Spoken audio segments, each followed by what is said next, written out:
Je voulais clarifier une dernière chose avec vous.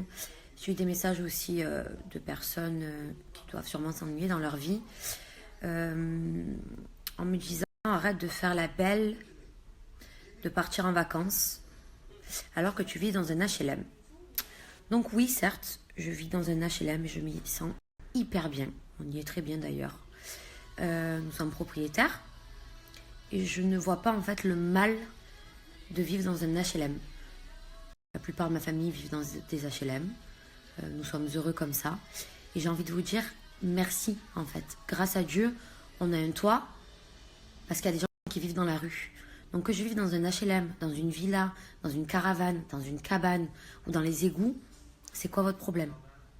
Voilà.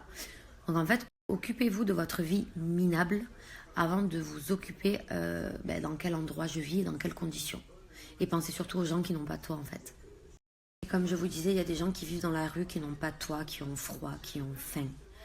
Et moi, je vis dans un HLM et je remercie Dieu tous les jours en fait d'avoir un toit.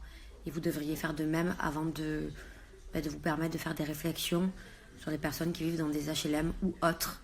Si ce n'est pas assez bien pour vous, vous ne regardez pas mes snaps. Si vous êtes mieux que moi, tant mieux. Comme on dit, c'est Dieu qui donne. Donc, je trouve vos réflexions assez... je trouve ça assez mesquin et nul.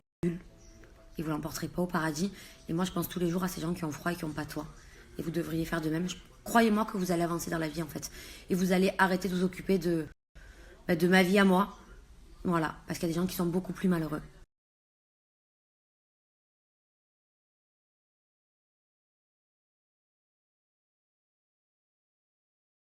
On va parler de choses un peu plus joyeuses. Déjà que je prends le temps de répondre à vos conneries alors que je devrais même pas. Parce que vous êtes tellement débiles. Pour mes cheveux.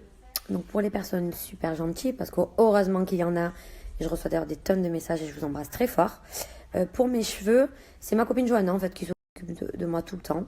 Même si des fois je fais des petites bêtises, elle me crie. Mais voilà, elle a réussi à m'aider à les récupérer. Elle me fait des couleurs que j'adore. Donc je vais